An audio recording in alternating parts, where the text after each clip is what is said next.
A lot of the focus currently here in India is on digital transformation. It's on building out our digital infrastructure.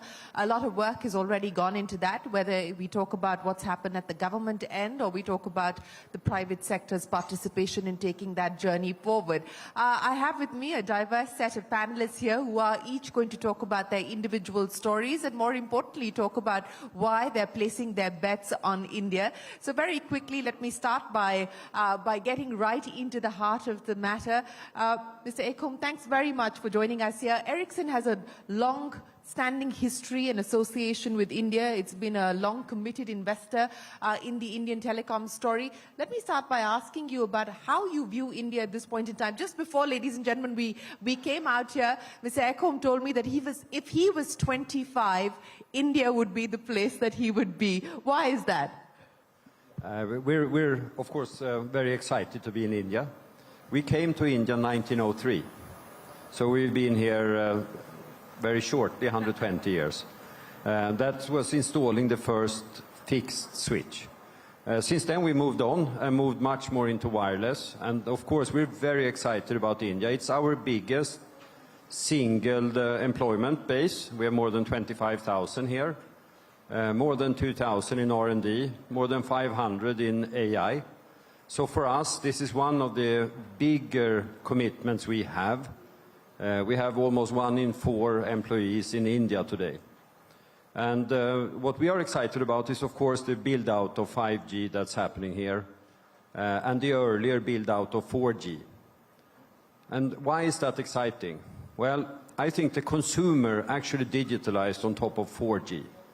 So we saw all the big consumer applications developing over the last few years. We've seen them develop in the 2 countries that built out the first 4G networks in the world. That happened to be the United States, and it happened to be China. So almost all jobs in the consumer sector or digitalizing the consumer were created there. And we have some really big companies. Think about Facebook, Google, Amazon, etc. But we have Alibaba, Tencent in China. With 5G, we're going to digitalize society. We're going to digitalize enterprises. And those jobs will be created in the country where the digital infrastructure is built out first. And the 5G, with the pace India is building out 5G, it will have the most modern infrastructure, digital infrastructure in the world. And that's why I am excited about India, but that's also why if I would be 25, I would move to India. Well, that's good to hear, and we hope other 25-year-olds around the world are listening to what you have to say. But Mr. Lundmark, let me address the very same issue with you as well. You had a meeting with the Prime Minister recently, and you discussed, of course, the Digital India opportunity. Nokia has also been a committed investor here in India. You're also excited about what 5G means for India, for the Indian economy, and for you as a company. Take me through the bull case for digital transformation in India today. Well, first of all, India has quickly grown to our number 2 country or market in the world, and it is also for us the number 1 country in terms of employment. We have about 16,000 employees here, large manufacturing base. We are exporting from India. We are building, for example, 5G base stations here that we are exporting to other parts of the world at a significant technology and R&D development base as well. Echoing what Börje just said, the Indian opportunity is significant, and what I believe is really impressive is the way how India has been systematically building the digital ecosystem. Digital identity for this larger population, impressive achievement.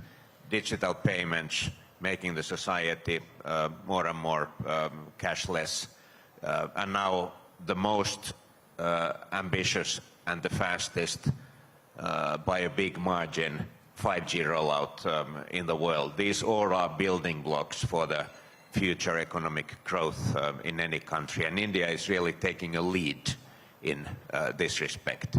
Most of the value through this technology has so far been created through consumer applications, but the next big thing in India will be industrial digitalization, manufacturing, Industry 4.0, and the opportunity to use this platform that you've been building to attract more and more manufacturing and also, very importantly, R&D to the country. Well, I'll address R&D in just a second. I know each one of you has plenty to say on that issue. But, you know, if you were 25, would this be the place that you wanted to be? Absolutely, this would be one of the most attractive places to be. And of course, the population is young. Average age is much lower than in most other parts of the world. So everything that is going on in the world, I think it's pretty clear that India will be one of the key winners. You know, for both Ericsson as well as for Nokia, India is one of your top markets, as well as a top employment market as well, with your largest employee base outside of your home markets, outside of your home countries. Future incremental investments, you talked about the export opportunity and how you're actually exporting base stations out of India. What is that going to mean over the next 5 years in terms of incremental investments, in terms of adding capacity here in India? Well, of course, our Indian customers are investing a lot. And when you said that this would be our largest base outside of our home, no, actually, this is our largest base in employment globally. Oh, okay. It's the #1 country, and it's also a #1 manufacturing country globally. And now everything we are currently seeing, not only in India but in other parts of the world, means that we are going to be increasing our manufacturing capacity. Here we are doing it right away, and we are also increasing the R&D investment. So the future is looking pretty bright here. Okay, the future is looking bright. I was hoping that you would quantify how bright it is with a number. Are you willing to do that?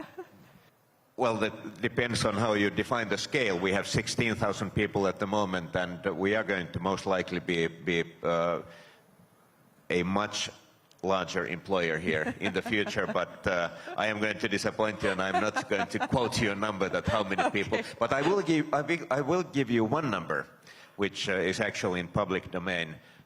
We had 30% growth here last year, about 1.2 billion euro sales. That growth is accelerating from the base of 30% growth. So this is clearly our fastest growing market at the moment. Well, that's nothing to scoff at. To be able to grow on that kind of a base and accelerate growth on that kind of a base is significant. But Sandeep, let's talk about the opportunity that both Mr. Lundmark as well as Mr. Ekholm spoke of, and that is the opportunity of building applications out of India for the world. How are you seeing that happen? You know, we talked about Facebook or Meta now and the companies that evolved at the start of the internet era. And the expectation now is that with the advent of 5G, with what we're already seeing as far as SaaS companies building from India for the world, this is only likely to pick up pace and accelerate further. How do you read the landscape today? Absolutely, Shereen. And you know, there are two types of digital transformation that's happening, right? The one transformation is the Bharat transformation, which is focused internally on India. And there you see Jan Dhan, Aadhaar, the mobile penetration, OCEN, ONDC, Ayushman Bharat. That's the Bharat digital transformation that's happening for the country, by the people of the country. We have the largest base of software developers in the world today, with over 5 million software developers sitting here in India. India as a country graduates about 1.5, 1.6 million engineers a year. Think about what that's going to do. And these resources are very highly valuable resources. As the world is moving towards cloud-based infrastructure, as the world is getting digitized, the one country that can truly provide the workforce for the rest of the world, indeed, is India. So I believe that a lot of companies, including enterprise SaaS companies, that are getting built out of India, because now India has the 5G infrastructure, has the best-in-class technology to build these particular APIs, we believe that there's tremendous market opportunity and market value creation that will happen from India. I've said this before as well, you know, about close to $1 trillion of market cap got created in India in the last 2 decades because of IT services and BPO. My belief is that the next decade, another $1 trillion of market cap will get created for Indian companies that are focused on enterprise SaaS. So huge opportunity going forward in terms of what work from India can afford for the rest of the world.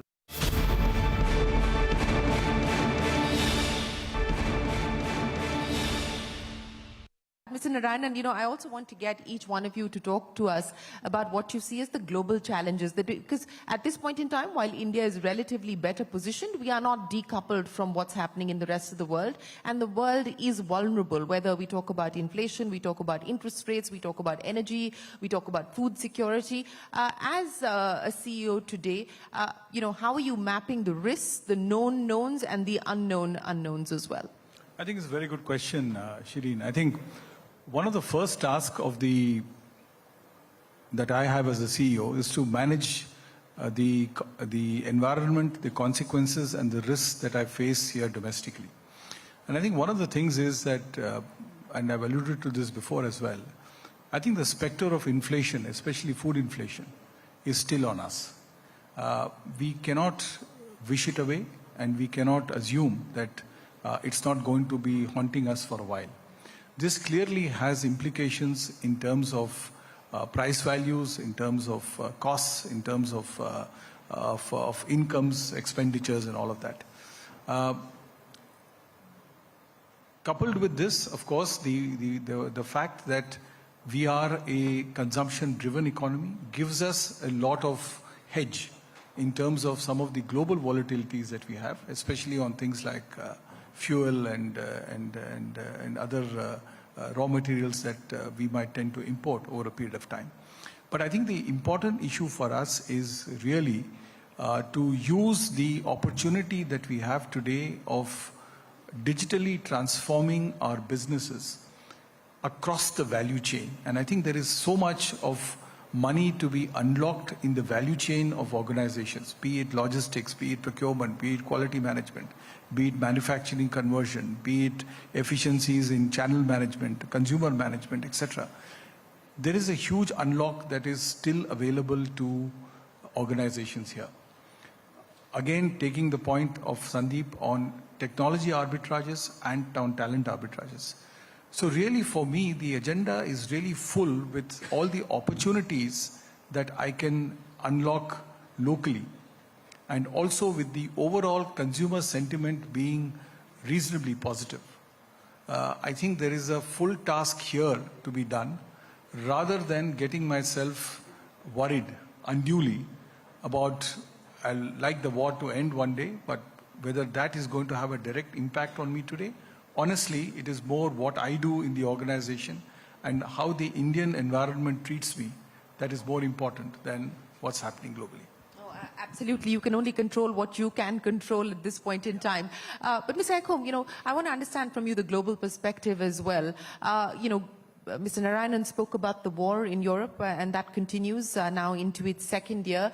Inflation, interest rates, all of that has dented consumer sentiment. All of that has dented the business environment and business confidence as well. What are you hearing from your customers outside of India at this point in time? And how are you dealing with building out a pipeline in this era of uncertainty?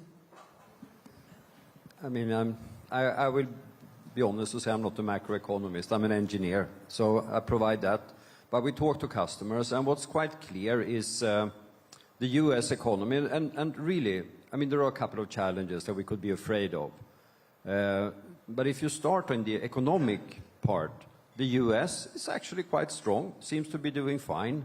We hear, temporary slowdown is what we see among our customers, but the fundamental economy is in good shape. Or has a good demand profile. Europe, on the other hand, is a big question mark. And of course, it's related to the war in Ukraine that have dented the consumer sentiment, but it's also very high inflation, very high food inflation, very high inflation on cost of living. That's actually removing a lot of consumer, income from the market. So I think Europe is a big question mark where it's heading. And today, if we look on the digital world, Europe is not the role model. Europe is not building out the digital infrastructure, etc. So I see big concerns about Europe when we talk to our customers. And that to me is worrisome. We're a European company. We still have a European base. So for us, Europe is important. But I would also say that I do think technology is actually one of the key solutions for the future. The reason why the US is performing so well is, of course, on the back of, even though we read about job losses in the tech sector, the reality is most of the people that lose the job at one company are re-employed in another one very quickly. Yeah. Because the value of technology is so big. And it's going to be part of the solution here. And I see, when I look out, digitalization of enterprises and society is just at the beginning. We're not seeing that run its runway yet. As we make manufacturing more efficient, we make it consume less energy, we make supply chains more efficient, consume less energy. That's going to be part of what solves the general economic picture, helps fight inflation, helps increase accessibility. So I'm actually a big believer that, yes, it may look a little bit dark right now with geopolitics, the economy, etc. But technology is going to be part of the solution for addressing these really big challenges. Absolutely. It could provide that buffer that we've all spoken of and is much needed at this point in time. Mr. Lundmark, I want to understand from you and get your, context on the global environment as well. You've been on a whirlwind whistle-stop tour around the world, from the US to Europe and, of course, now here in India. What are the signals that you're picking up in terms of how long, this road of uncertainty is likely to be? Are clients holding back on spending in other parts of the world at this point in time? Despite the economic uncertainty, we are not seeing any huge cuts in spending. There have been cases here and there, but in the big picture, I'm optimistic. I'm also an engineer. I'm not an economist, so that makes us two engineers in the panel and three engineers. What about you, Mr. Narayanan? Economics. Okay, so we've got three engineers and an economist. So as one of the three engineers, I'm looking at this from the technology potential point of view, and the key reason why I'm optimistic in the big picture is that only about 30% of the world economy is digitalized compared to what the full potential is. And as we all know, which was already mentioned here, I mean, the technology we are providing is a central part of the answer to pretty much all key problems that the world is facing. Battling climate change, one key element in that is that we need to digitalize the whole energy system. It's very much also a communications connectivity challenge when we balance demand and supply in an energy system that has more and more weather-dependent renewables. You can mention almost any sector of the industry, and yes, we have only scratched the surface in transport.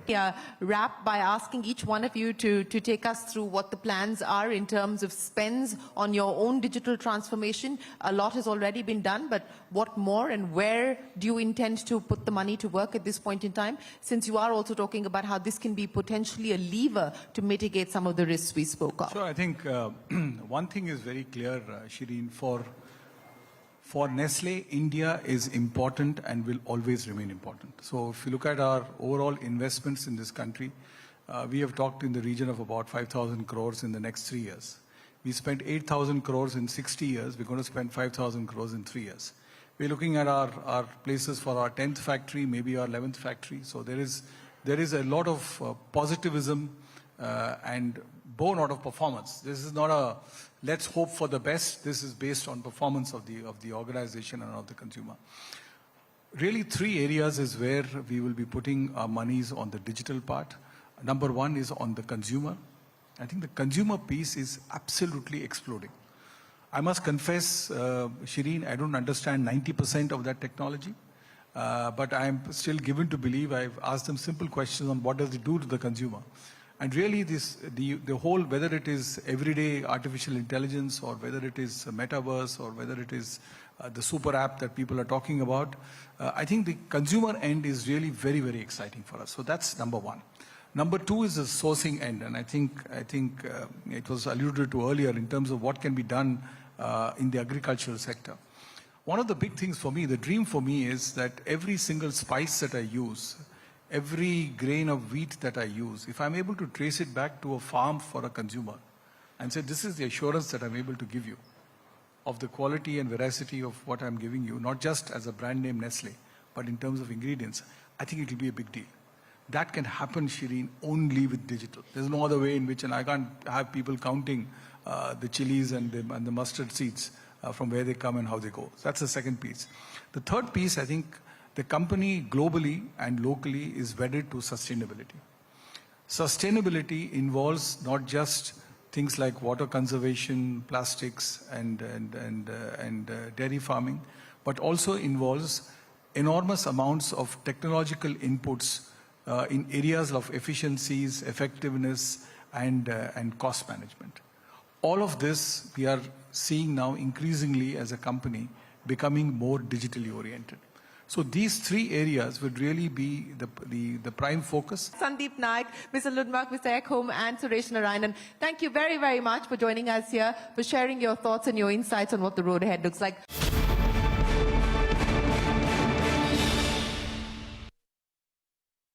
Whenever I had ice cream,